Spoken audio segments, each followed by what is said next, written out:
Persons seated in this area are asked to make use of the exit points at the top. Safety personnel are allocated at these exit points to assist in this regard. And in the event of an emergency, we ask you please to remain calm and evacuate in an orderly manner for your safety and those of others. Once the lecture by former President of Ireland, Mary Robinson, has concluded, you'll have an opportunity to ask her some questions. We'll have 8 microphones with ushers around the venue. When you are directing your questions to her, we ask you please to be as brief as possible with your question, because we'll try and go through as many of those of the questions possible in the allotted time, which is about 20 minutes. I'm asking you now to take the opportunity to take out your cell phones and make sure that they are on silent, please, for the duration of the lecture. We're asking you to share with your friends who follow you on Twitter and Facebook and other social media. Share with them your experiences today and make sure that they share them with them. The purpose of this lecture, as you know, is to create a platform for us to dialogue on how we can create socially cohesive communities that are inclusive and free of conflict. In a few moments, I'll be back at this podium to introduce and welcome to the stage our guests for this evening. Thank you very much for your attention. In the meantime, some more wonderful sounds from Joyful Harmonies, please.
Good evening and welcome to the 4th Annual Desmond Tutu International Peace Lecture, brought to you by the Desmond and Leah Tutu Legacy Foundation in partnership with the University of the Western Cape. This is a series of lectures that provides you and I with an important opportunity to reflect, exchange ideas, and be in conversation around the notion of how we create communities around the world that are socially cohesive, that are inclusive of all members of that community, and most importantly, that are free of conflict. My name is Africa Melana, and it is my singular honor to be your Master of Ceremonies today. I'm going to ask you to be upstanding one more time as we sing the national anthem.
Thank you very much. You may be seated. The Association for Persons with Disability Drakenstein Choir is about to render us with a beautiful song.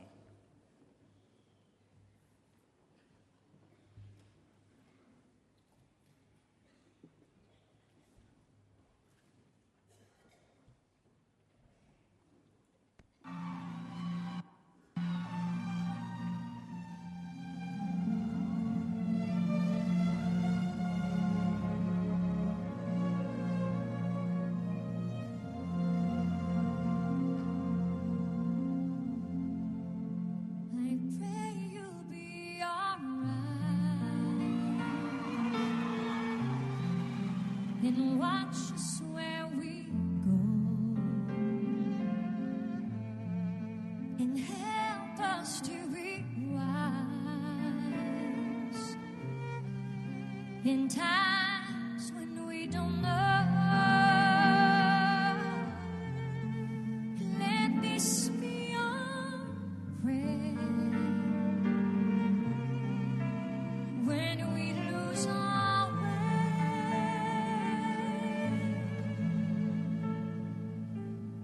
lead us to a place, guide us with your grace, to a place where we'll be saved.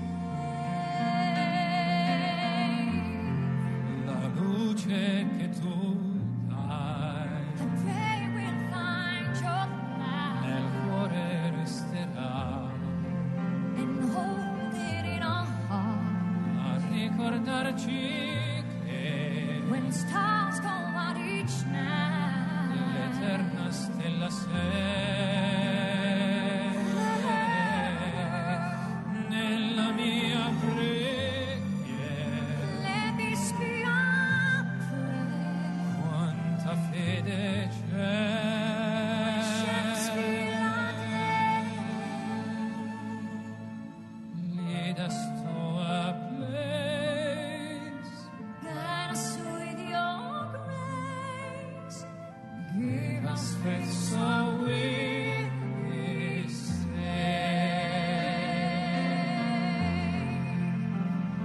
Sogniamo un mondo senza più violenza, un mondo di giustizia e di speranza.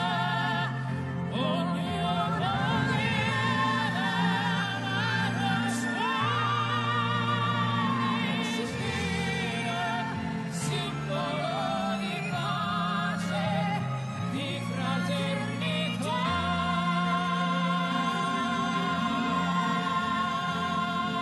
Forza che tu dai è il desiderio che ognuno trovi amore intorno e dentro sé. Let this be our prayer, just like every child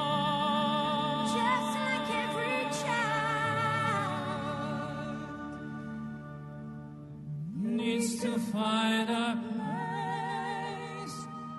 Guide us with your grace. Give us faith so we'll be saved. E la fede che hai nascito in noi.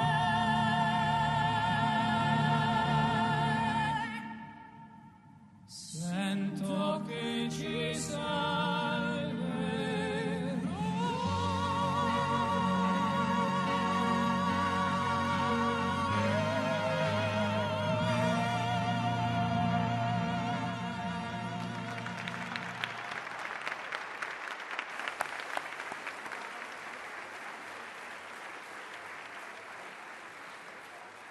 Thank you very much to the Association for Persons with Disability Choir from Drakenstein for that wonderful, wonderful performance of the prayer.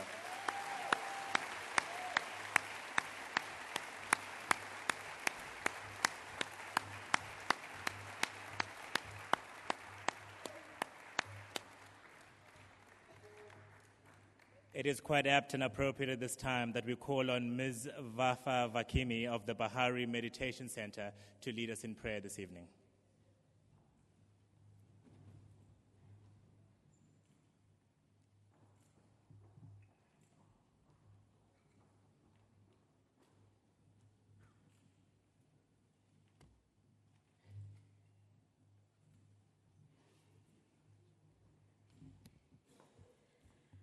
I am so honored to represent the Baha'i community here in front of you all tonight. The Baha'i faith is a world religion which essentially believes in three onenesses: the oneness of God as our creator, the oneness of religion, as all religions are of God, and the oneness of humanity, essentially that we are all one. Baha'u'llah, the messenger of the Baha'i faith, has presented a vision for us of how to transform the world into one that is just, peaceful, and unified. And one essential condition for our world to be transformed is the equality of men and women. In more poetic terms, the world of humanity is possessed of two wings, the male and the female. So long as these two wings are not equivalent in strength, the bird will not fly.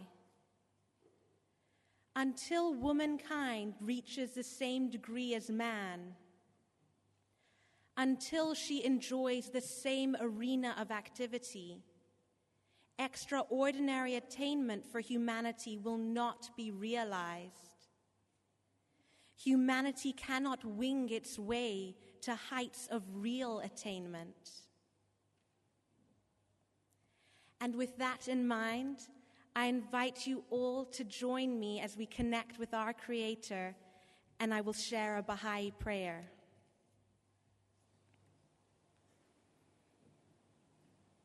O thou kind Lord, thou hast created all humanity from the same stock.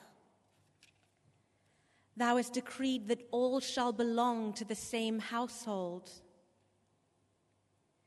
In thy holy presence they are all thy servants, and all mankind are sheltered beneath thy tabernacle.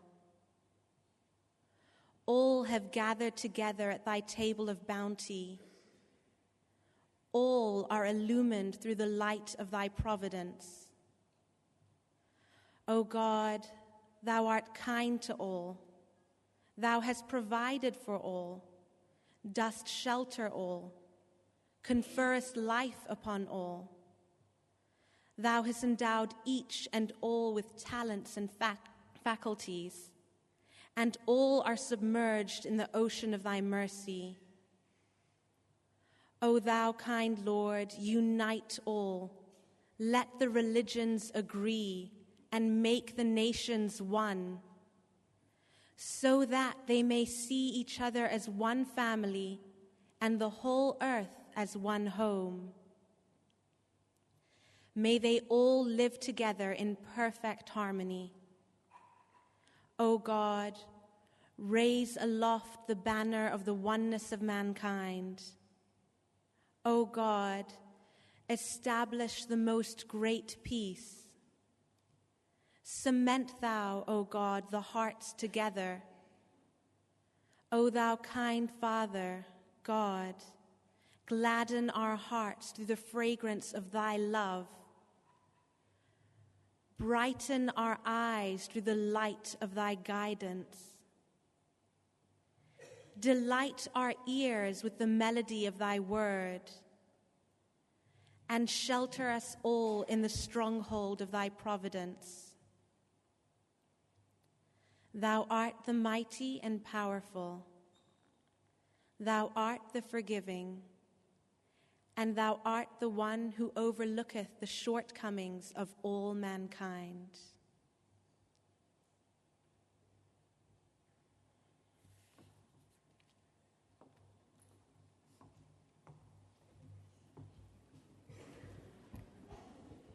One home, one family. Thank you very much, Ms. Vakemi of the Bahá'í Meditation Center.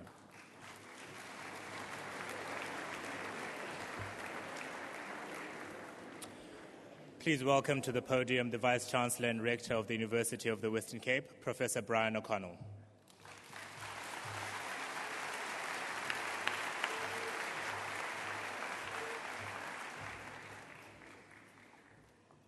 Archbishop Desmond Tutu and Mrs. Leah Tutu and family, the Reverend Mpho Tutu, Mrs. Mary Robinson, the first woman president of Ireland and former United Nations High Commissioner for Human Rights,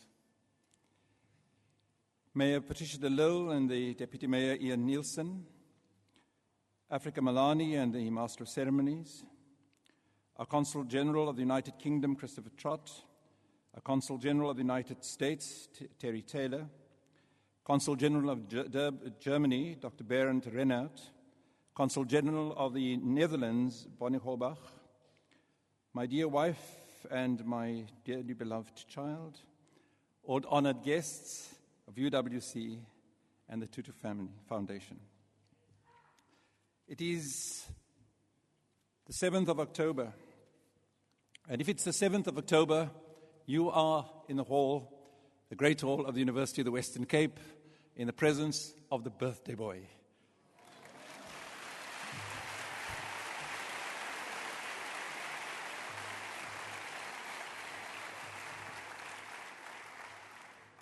Did I say former President de Klerk and Mrs. de Klerk? I didn't, eh?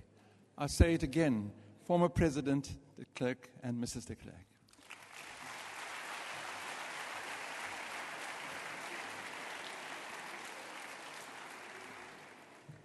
The business we are to transact here tonight is a serious business. And Per Dalin from Norway argues that we humans are experiencing tension as never before in human history. He claims that there are 10 revolutions occurring simultaneously in the world, unprecedented in human history.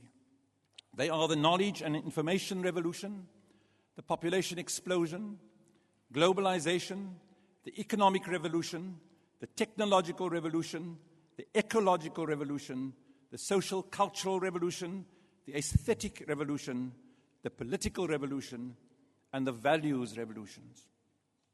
He believes that the changes that will come our way will be of such magnitude that the paradigms that we employ today will not assist us in engaging with these challenges successfully. The history of our species tells us that while we are capable of majesty, we easily slip into violence and barbarism when things become tough. It is true that there are huge relationships challenges in South Africa and in the world, and the nature of these challenges are changing. We could not in South Africa have believed that one of our challenges would be a tiny virus that now separates us. We could not have believed that we would be speaking the language of race again, which now threatens to separate us. We could not have believed that we would be groaning under the burden of violent crime and the horrible abuse of women and children that now separates us. We could not have believed that we would now be scurrying to defend our democratic institutions and their processes from attack by our own brothers and sisters. The philosopher Mohan says that women and men living in the 21st century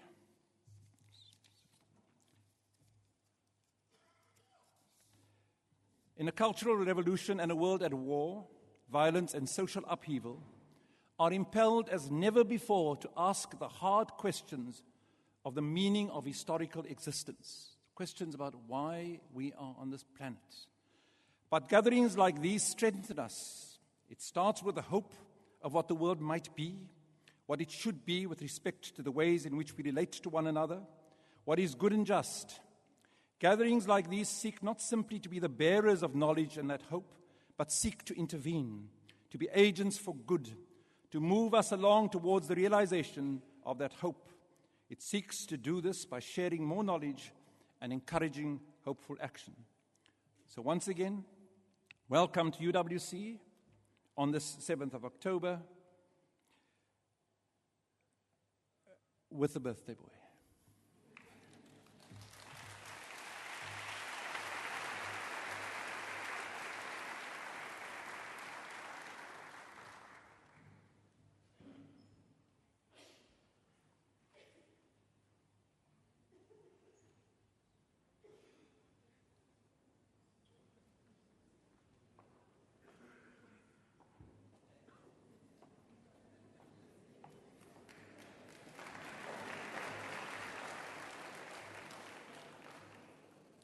Thank you very much to the Vice-Chancellor and Rector of the University of the Western Cape, Professor Brian O'Connell.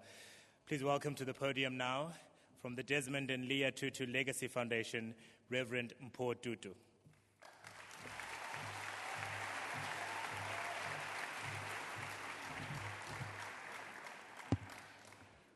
Good evening, ladies and gentlemen. I'm so glad that the Vice Chancellor went through the list. I agree with him. This year, in the year since our last peace lecture, it has been a remarkable year, sad and exhilarating, and at times a little bewildering.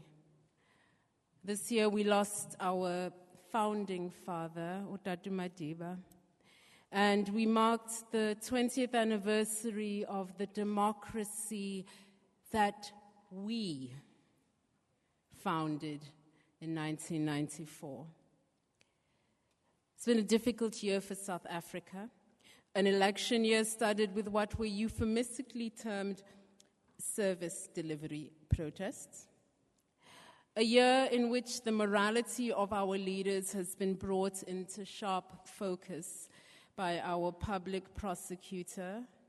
And yes, I did get a selfie with her, and you know you wanted one too. It has also been a busy year for the retired Archbishop as he sailed onward, confronting injustice from Canada to Uganda to Palestine and in Australia, Zambia, Singapore, South Africa. Oh, yeah, sorry, not South Africa. We're not going to talk about South Africa. From climate justice to justice for gay and lesbian people and justice to the Holy Land to post-colonial justice for Aboriginal peoples. From the rights of girl children to be girl children and not child brides, to the rights of Hong Kong citizens to have a say in their future administrations, to the, I can't believe we're having this same argument again, visa for the Dalai Lama.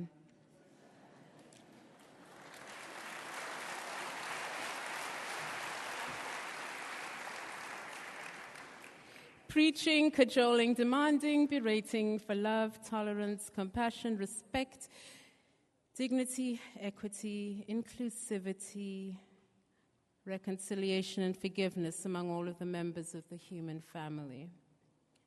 It's also been an incredible year for us at the Desmond and Leah Tutu Legacy Foundation. In the Bible, God instructs Adam and Eve to go forth, be fruitful, and multiply. My parents have taken that advice to heart. Of biological children, they have 4 that I know of, right, Ma?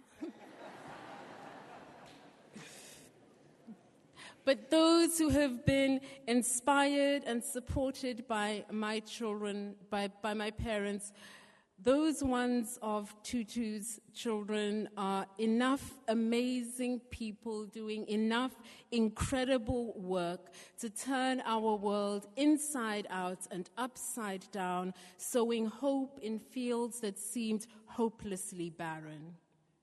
Tutu's children are doctors and lawyers and engineers and aid workers. They're dancers and dreamers and thinkers and doers. They are servant leaders of every sort, every race, every religion, class, color. They claim their inspiration from the work my parents have done.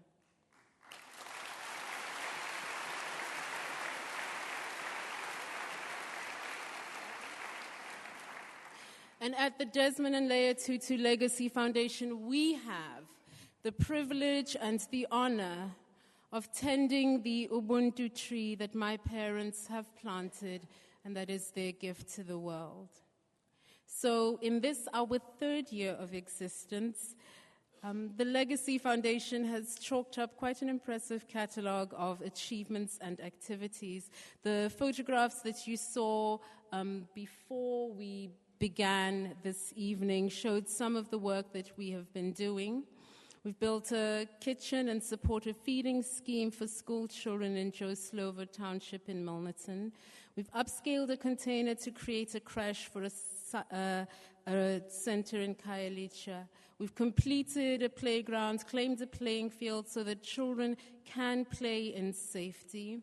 We've started to equip teens to be self-confident, self-aware, self-respectful. We have begun to address the crisis of rape and gender-based violence on university campuses, inviting students to examine their gender prejudices and challenge their gender roles. We have moved our home, Legacy Foundation home, to a fully accessible office space. We're cementing old relationships and building new ones.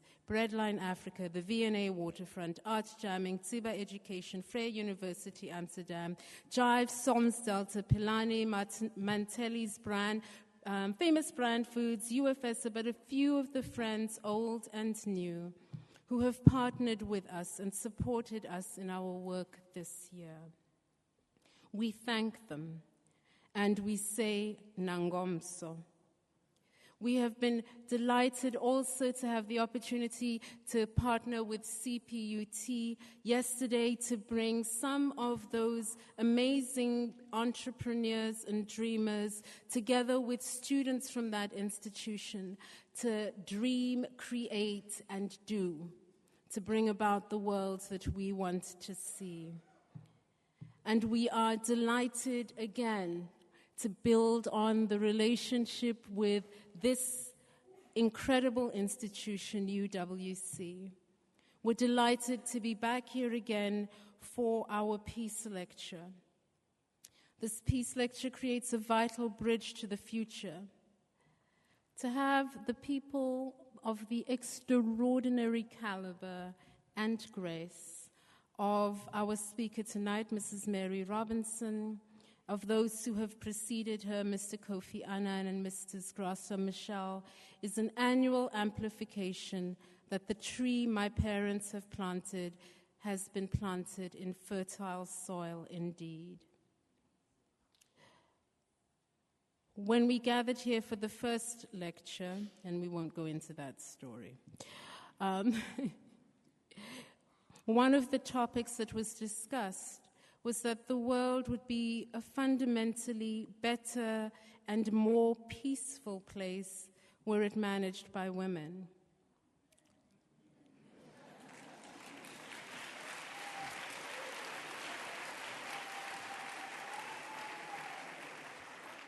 I know they would have had women such as Mary Robinson in mind, a pathfinder who with gentle humility and calm perceptiveness garners universal respect, a leader who transcends gender yet bears the added responsibility of being among the finest living expressions of women's leadership on earth.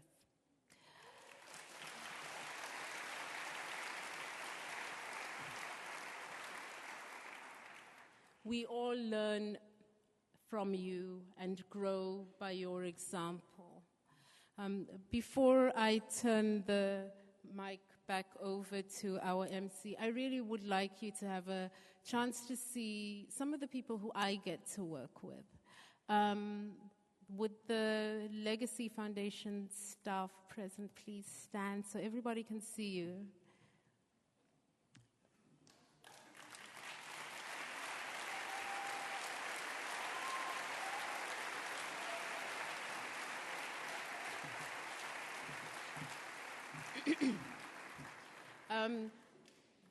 Oh, okay, you're there. We do have 2 token males on our staff. He's retired and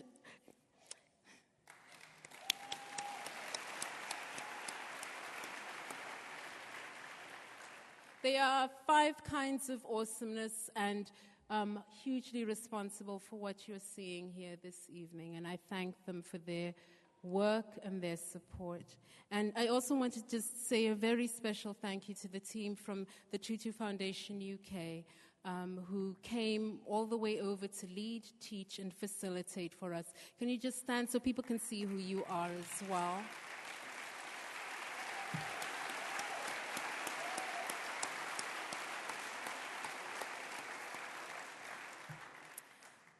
And I do see that the president, the VC of CPUT is in the audience, and I don't know whether he was acknowledged, and so I want to acknowledge and thank him.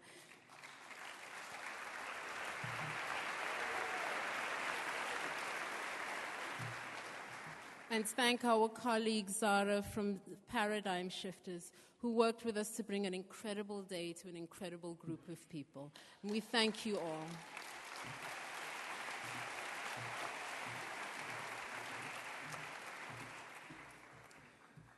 It would indeed be a better world if it were run by women.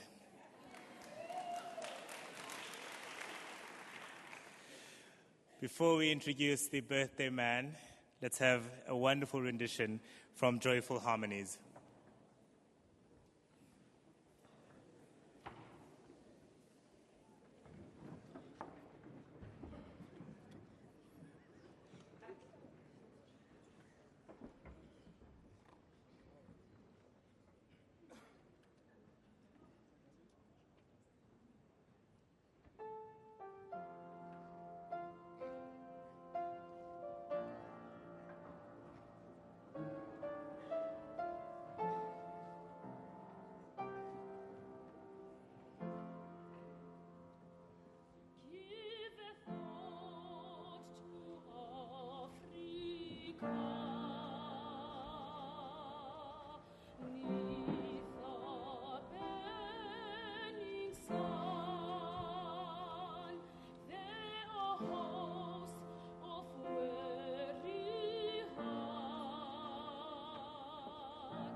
Africa.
God bless Africa and the sons and daughters. That is one of the Archer's favorite songs, A Plea for Africa.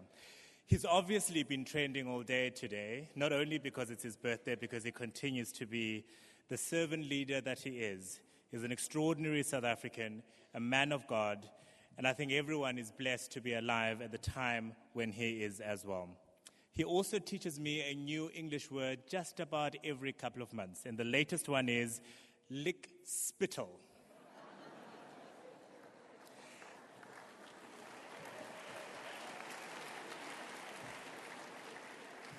It's his birthday, and we're here in his honor. Please welcome to the podium the Archbishop Emeritus, Desmond Tutu.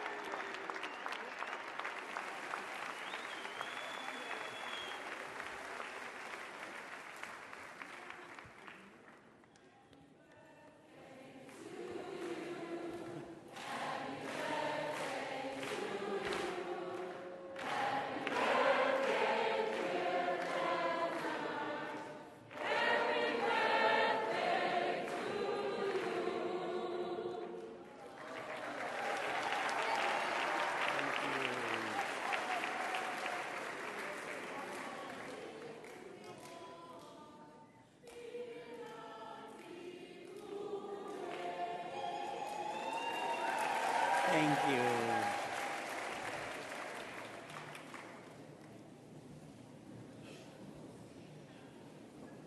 Thank you so very, very much, all of you. Beautiful. I have to apologize in advance.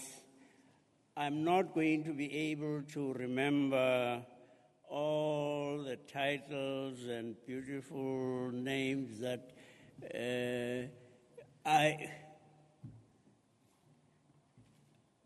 yes, I bow to all of you.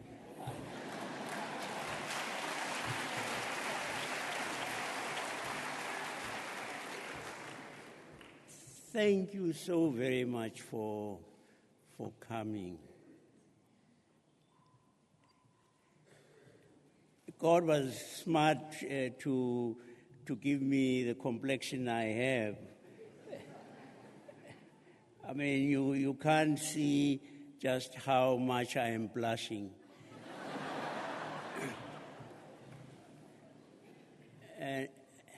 And just want to say thank you. Let me just, there's a wonderful little gift that I was given. Leah and I, we were visiting Australia when a customs officer who was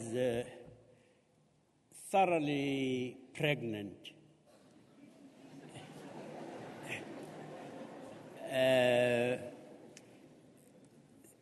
asked me, could I bless her baby. Clearly, I have a very effective blessing because sort of 14 years later, the baby that I blessed is present tonight.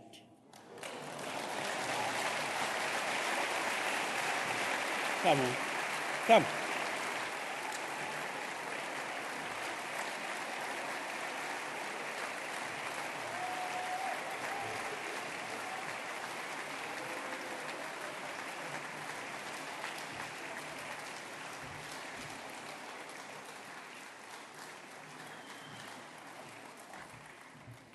And whenever I write to her mom, I say, Her Royal Highness Tanil. She's a fantastic dancer. I don't know that she'll be able. Can you show me? Can you show us one move? Can you? I'm in a dress. Yeah, she's shy. And she says she's in a dress. I don't know. Did you want to be naked?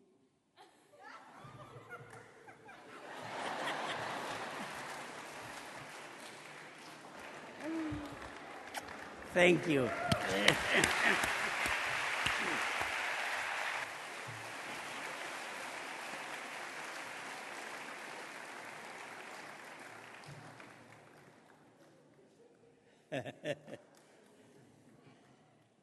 Now, I'm supposed to be introducing Mary.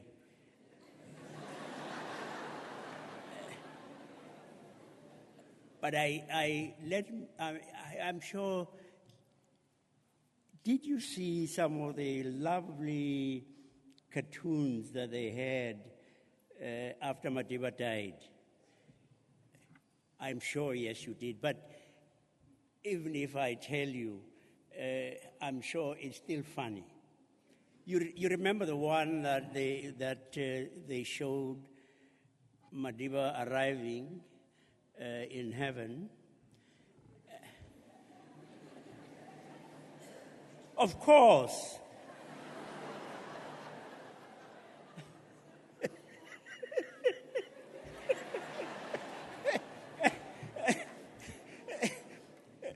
And St. Peter takes out his cell phone and does a selfie.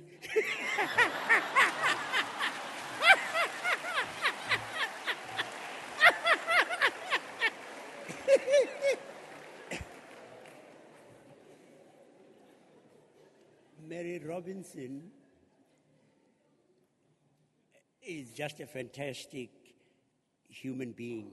And we claim a little bit of her abilities and skills because, well, she was a student of a South African.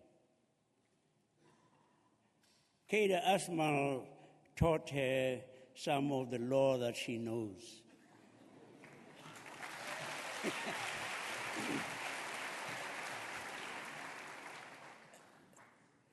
And you've heard, that she was the first woman to be president of the Republic of Ireland. And when you did 2 terms, one term, you said that was enough. Yes. Mary then went on to be UN High Commissioner for Human Rights in Geneva. And she stepped down from that and has been doing extraordinary work. Most recently, no, not most recently, just before most recently, she was the United Nations Secretary General Special Envoy for the Great Lakes of Africa, trying to promote peace. Fantastic, to be doing that in parts that perhaps are not always very appreciative of women.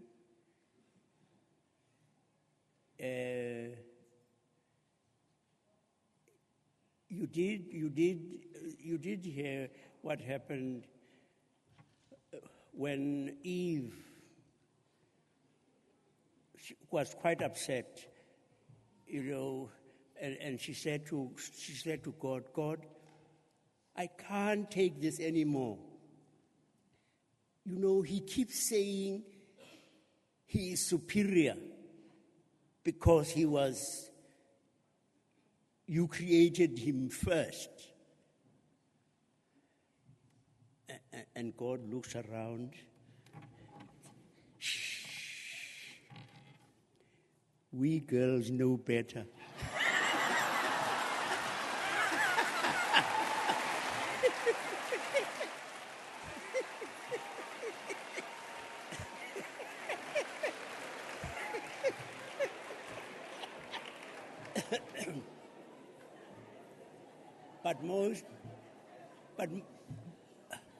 But most recently, Mary has been very active in the whole area of climate change, and she's been appointed the Secretary General's Special Envoy for Climate Change.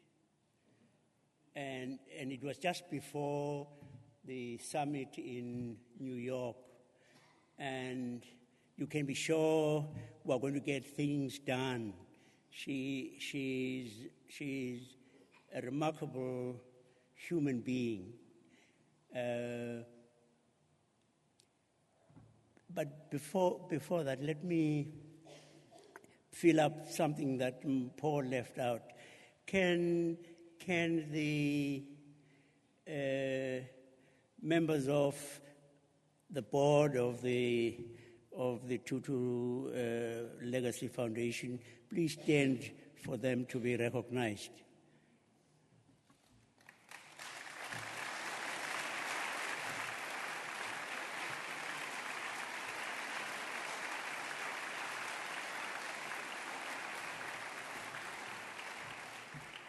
Mary.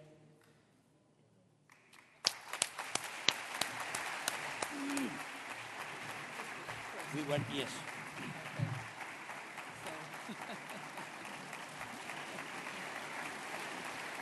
You really are a very special person. So are you. So are you. Thank you. Now you Shall I explain? Yeah. Yes. Before I have the honor of delivering the 4th Desmond Tutu International Peace Lecture, we have a little ceremony to perform here, because in my hometown of Ballina, there are about 250 people watching us this evening. And they're watching because they had been hoping that Arch would be able to come to Ballina when he came to Ireland for a meeting of the elders in May a year ago. But unfortunately, Arch wasn't able to come to that meeting and had to cancel the meeting, and therefore couldn't come to our hometown of Ballina. What he was going to do there was to bless a big welcoming stone with a plaque on it, which would be a welcoming stone for the Mary Robinson Centre, which is to be developed, which is a presidential library, an archive, but also has a link with the university in Galway, the National University of Ireland in Galway, which has a very good human rights centre and women's centre. And also, so it would be a centre of women's leadership and human rights.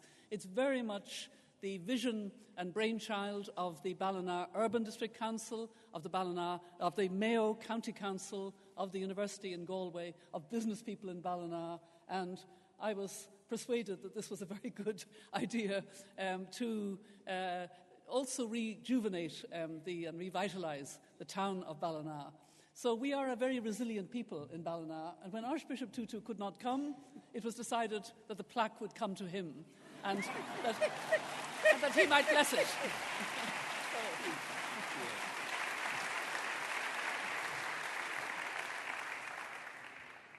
God, we thank you for the gift that is Mary. Thank you for all that you have accomplished in and through her, and what you will still accomplish. And so, bless this plaque and bless the place where it will be placed. May it be a source of inspiration and empowerment for all of your children. In the name of the Father, and of the Son, and of the Holy Spirit. Amen. Thank you. Thank you. And the plaque reads and will be seen by everybody who comes to the centre in Ballina. Welcome to the Mary Robinson Centre, blessed by Archbishop Desmond Tutu, 7th of October 2014. It doesn't say it's his birthday,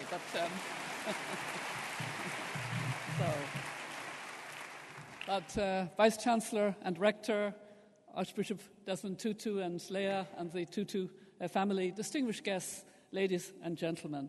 It's truly an honour and a pleasure to be here in the University of Western Cape to deliver the 4th annual Desmond Tutu International Peace Lecture. The title of my lecture is Women at the Heart of Sustainable Peace. Arch, how many times have we heard you say that the world would be a peaceful place if it were ruled by women? And I heard that already clapped this evening, so I know we're all in the same spirit here. Your record for speaking out for women's empowerment is exemplary, and both in your work here in South Africa and through your foundation. You're known internationally as a champion of women, and as chair of the elders, you led with characteristic vigour our Girls, Not Brides campaign. And indeed, you were recently in Zambia, still working on that with great effect. And Leah, you've been a role model and example for women in your work for the cause of equality and women's rights. And your tireless campaign to organise South Africa's domestic workers into a union to fight for equality in pay and conditions in work. You've both been had an extraordinary impact on the lives of those around you and millions more, and I salute you both. You also have a wonderful family. So happy birthday to you, Arch, and happy birthday to you next week, Leah. Ad multos años.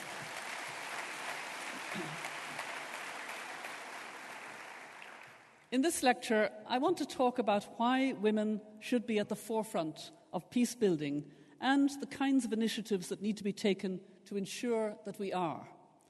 To do this, I'll draw on my own experience, particularly working in the Great Lakes region of Africa. A peaceful world requires not only the end of conflict, but also the end of the kind of injustices, poverty, inequality, the risks posed to development by climate change that plague our world. So I'll also speak of my experience working on climate action and climate justice to discuss with you recent initiatives of women involved in leadership on climate. I'll conclude by considering the question of women's leadership, how women lead, and how we can further support each other by sharing experiences and sharing knowledge. Women's participation in the prevention and resolution of conflicts is critical to building sustainable peace, because no society can develop economically, politically, or socially when half of its population is marginalized. So how do we put women at the heart of sustainable peace?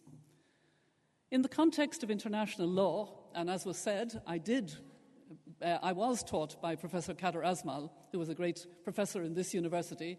He left his teaching in Trinity College Dublin and came straight here to Western Cape to continue that teaching. So I owe him a great deal, and it's a connection with this university. In the context of international law, the starting point is UN Security Council Resolution 1325 on women, peace and security, adopted in the year 2000. This instrument stresses the importance of women's equal participation and full involvement in all efforts for the maintenance and promotion of peace and security, as well as promoting special measures to protect women and girls from gender-based violence, in particular rape and sexual abuse. However, initially progress was very slow, and few women were appointed to senior positions in conflict situations, either by the United Nations or other bodies. In 2009, the then Deputy Secretary General of the United Nations asked me to chair a civil society advisory committee to the United Nations on Resolution 1325 to see how we could use the 10th anniversary the following year to strengthen it and demand implementation. I, in turn, very quickly asked Binta Diop, then Executive Director of FAM Africa Solidarity, to co-chair this advisory committee with me. There were 12 of us on this committee, including, I have to say, 3 good men. You know, when we're talking about equality, we need the men. So we had them, but in a minority, just 3 of them out of 12. We conducted hearings during 2010 in different parts of the world, where we encouraged women civil society leaders to share their perspectives and analyses. And we listened to the experiences of women working at grassroots level, seeking to participate in peacemaking and peace building. I recall one woman saying that, and I quote, "A typical peace process involves bad men forgiving other bad men in fancy hotels in front of television cameras." It's pretty true. We learned about the initiatives women were taking, including pressing for national and regional plans of action under Council Resolution 1325. The United Nations Secretary-General Ban Ki-moon committed to appoint more women as his special representatives in post-conflict countries. Binta Diop and I then, while we were in Uganda, went in a helicopter to President Museveni's farm to ask him to hold a ministerial Security Council meeting on the issue in October 2010, while Uganda held the Security Council chair. That was the exact 10th anniversary. It was one of the longest and best attended Security Council meetings ever, at which the participating government ministers, including US Secretary of State Hillary Clinton, brought their opinions to bear, raised the profile of the issues related to women, peace and security, bringing it more into the public conscience, and agreed to strengthen significantly its application. Fast forward a little bit.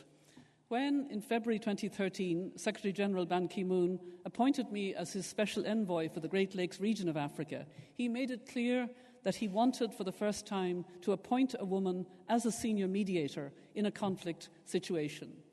I felt both humbled and challenged in accepting this post, but it was also clear to me that as a woman, I would somehow have to try to do it differently, to somehow show that it matters when it's a woman who's taking on the responsibility. I'd have to draw on my experience at work in promoting and strengthening the resolution on women, peace and security, but now it wasn't just talking about it, it was action, it was doing it, which is, as we know, much more challenging.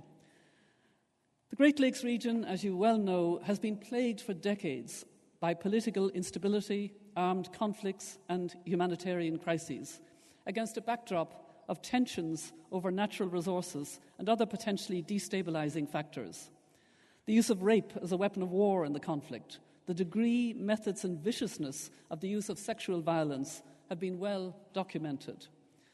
My appointment as Special Envoy followed the adoption of the Peace, Security and Cooperation Framework for the region, signed on the 24th of February 2013 by initially 11 African heads of state and guaranteed by 4 institutions: the United Nations, the African Union, the Conference of the Great Lakes Region and SADC. Achieving a peace accord in itself was a remarkable feat. My role as Special Envoy would involve formulating a plan of action for heads of state to implement this framework, which I characterized as a framework of hope, with the end goal of moving towards sustainable peace in the region. The 11 heads of state, rising to 13 when Kenya and the Sudan signed up, were all men. When I asked them to each nominate somebody close to them, a suitable candidate to form a technical support committee to plan and to guide the oversight mechanism of the framework, all of them nominated men. Arch, my friend, women do not yet rule the world. So how to mitigate this clear gender imbalance? All the heads of state were men, and they'd appointed men to the technical support committee. Again, I turned to my friend Binta Diop, now the African Union Commission's Special Envoy for Women, Peace and Security in Africa, for help. She agreed to attend all meetings of the Technical Support Committee to ensure that issues of gender and women's empowerment were given priority. But we had to do more. We had to change the approach so that the process involved not just political leaders, the men, but also all of civil society, including women. And we had to be careful not to limit women's engagement in the process to the issue of gender-based violence, as that tends to continue the characterization of women as victims. Prevention of gender-based and sexual violence situations is, of course, a significant priority that requires concentrated effort by women and men in the peace-building process. But for too long in the Great Lakes region, as I believe in other situations of conflict throughout the world, women have been merely viewed as victims, not as agents of change. Women in the region have been subjected to extreme brutality, including sexual violence, during the conflict. But they've also cared for their families and emerged as leaders in their communities, while the men took up arms to fight. Women have done so much groundwork, mobilizing and organizing for peace at the grassroots level, and this work needs to be acknowledged. Empowerment of women requires their full participation at all levels and on all issues of decision-making and peace-building. We had to broaden women's role to include participation in the high-level negotiations, traditionally the realm of the elite men, implementation, monitoring and accountability under all aspects of the framework of hope, progress on livelihoods, development, agriculture, access to energy, political transition, reconstruction, and post-conflict justice. To counterbalance the men-only oversight mechanism and technical support committee, I initiated a parallel platform for women's voices in the region to be heard and influence the regional and national mechanisms. The Women's Platform, launched in January of this year, aims to provide support to women's groups that are active in 4 areas. Firstly, advocating for and monitoring progress on the framework's implementation and plans of action under Council Resolution 1325. Secondly, combating violence against women and supporting survivors. Thirdly, supporting women's livelihoods and participation in development. And fourthly, promoting local access to clean energy. Support is provided through grants for women's organisations, convening organisations for capacity building and shared learning, and advocating with the donor community and philanthropic bodies to increase resources for women's organisation. In my opinion, and I think this would be shared by many of you, women's organisations, especially at grassroots level, always lack resources. They are never adequately resourced. So part of the Women's Platform was to focus on getting resources to women who are already active on the ground. I'm pleased to say that the action plan adopted by the heads of state in January 2014 for implementation of the region's framework of hope embraces benchmarks and activities specifically pertaining to women serving in local and cross-border conflict management that emphasize early warning and early response, inclusion of women in addressing sources of instability and promoting cross-border reconciliation dialogues, inclusion of women in efforts to support, advocate for, and monitor progress on the framework's implementation, women's inclusion in disarmament, demobilization, and reintegration programs, and ending impunity for, responding to, and preventing future sexual and gender-based violence. By increasing the role of women in the peace-building process at all levels and promoting in the action plan women's inclusion in the implementation mechanisms, heads of state have made some progress in creating space for women to participate. But I do have to sound a note of caution. We are not there yet, and the work required to unravel this complex conflict, to effect political transition and reconstruction, to develop structures for post-conflict justice, and to ensure security, including economic and social security, is very much ongoing work and requires continuing monitoring and scrutiny. It was a source of real joy and, I must say, relief to me that the Special Envoy appointed to succeed me, Said Jinnat, when the Secretary-General appointed me as his Special Envoy on climate change last July, fully supports the Women's Platform and making women central to decision-making. I think it's great when men champion women. I think to have a male Special Envoy for the Great Lakes who will continue the Women's Platform, will continue to champion women, is vital to really creating women's equality, as Arch has done all his life. I want to shift emphasis now for a few minutes to discuss the work I'm currently undertaking on climate change and climate justice. The physical world, our home, faces potential catastrophe because of climate change, and we're running out of time to take the necessary steps.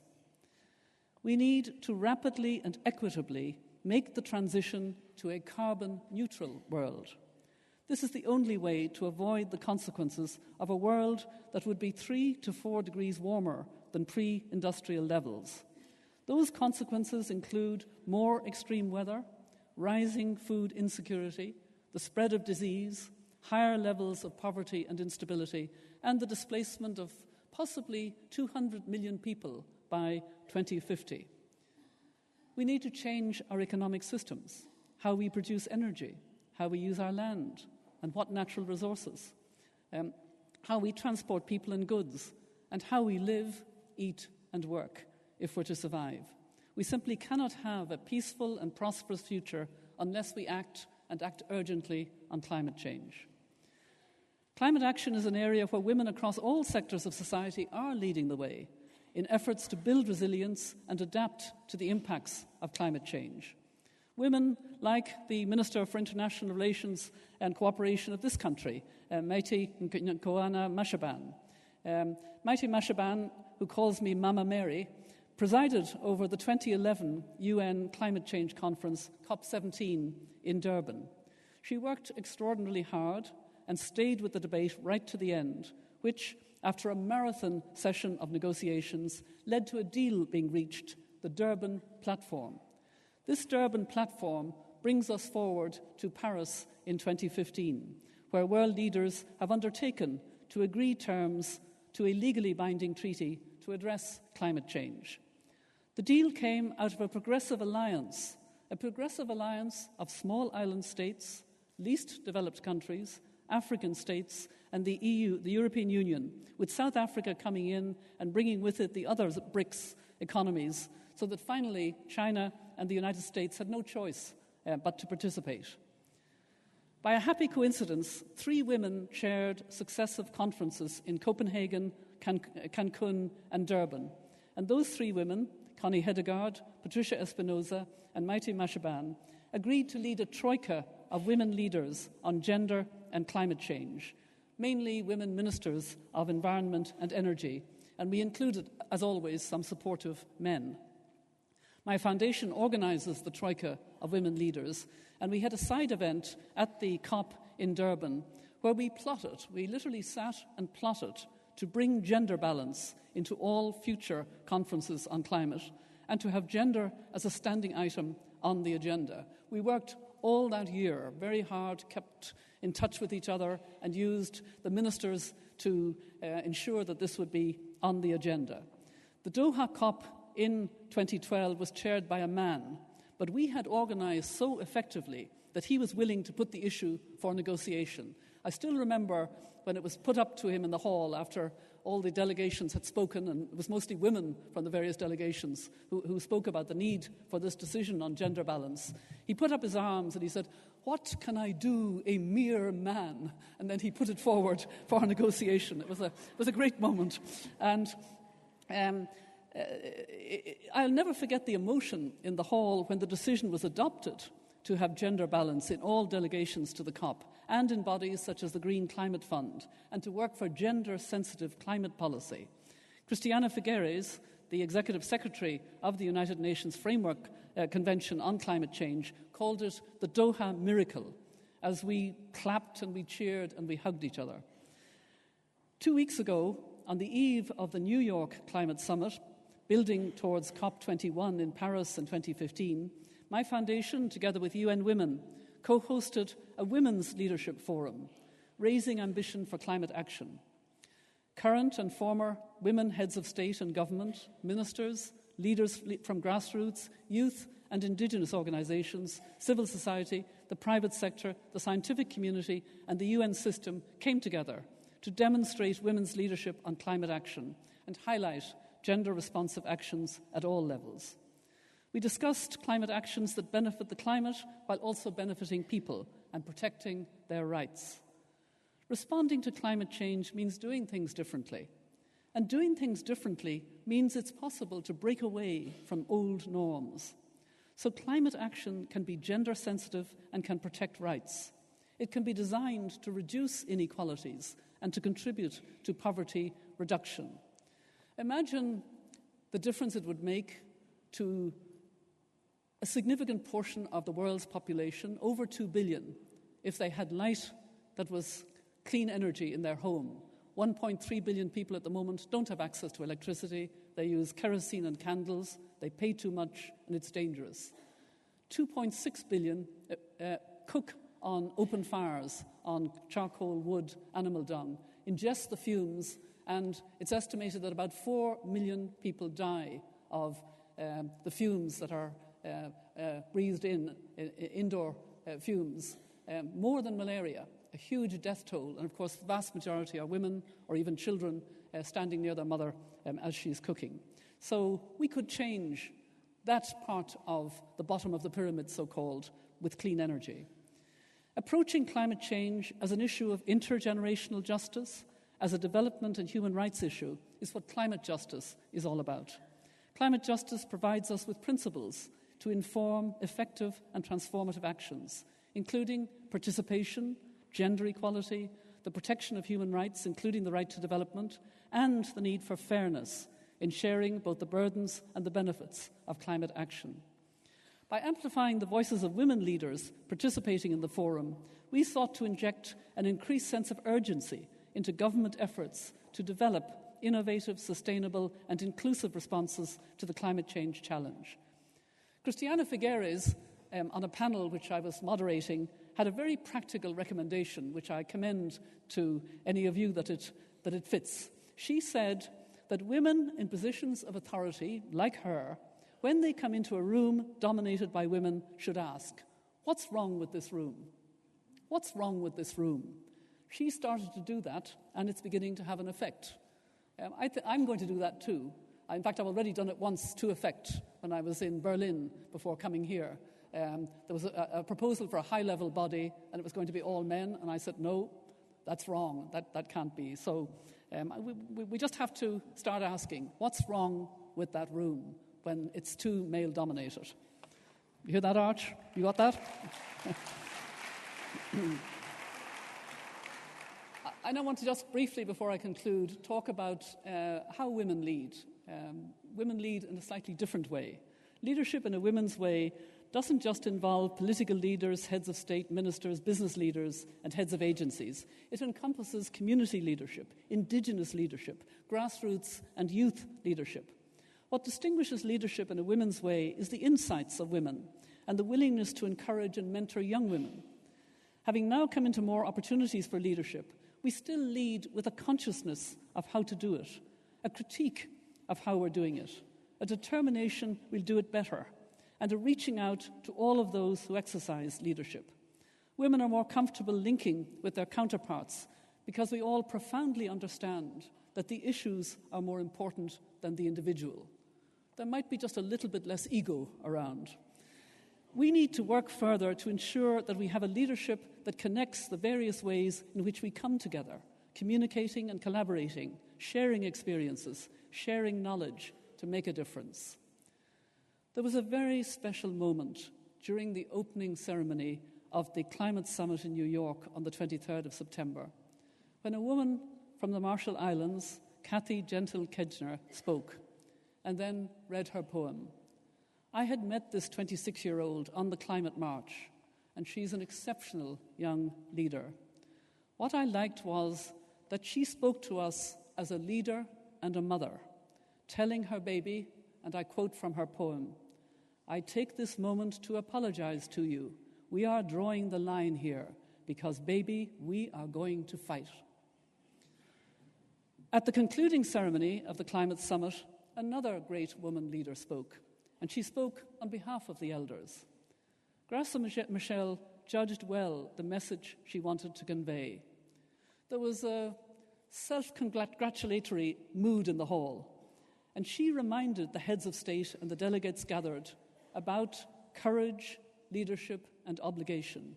And she told them bluntly, and I quote her, I have the impression that there is a huge mismatch between the magnitude of the challenge and the response that we have heard here today. She told them that they need to go back to the drawing board and ask hard questions and to step up ambition. You know, just watching her speaking to that crowded, full assembly hall with 126 heads of state and many senior ministers there, and having her say, go back to the drawing boards, you haven't done it. And it was necessary, because there was a feeling that people having come and spoken, that was it, that was enough. And she was saying, no, the magnitude of the problem, and you have not done enough, go back and ask yourself hard questions. That to me was real leadership, extraordinary leadership. And it was so appreciated by civil society, which had been worried that the mood would be one of self-congratulation rather than realizing that there's much still to be done. So in conclusion, let me borrow yet again a phrase that I heard Arch use when we were on a panel together in New York a few years ago. Arch was speaking with his usual animation and enthusiasm. His arms were flying all over the place. He was full of whatever he was talking about, very enthusiastic about it. And a woman journalist accosted him with a question. Archbishop Tutu, why are you such an optimist? And he looked at her and he shook his head and he said, no, dearie, I'm not an optimist. I'm a prisoner of hope.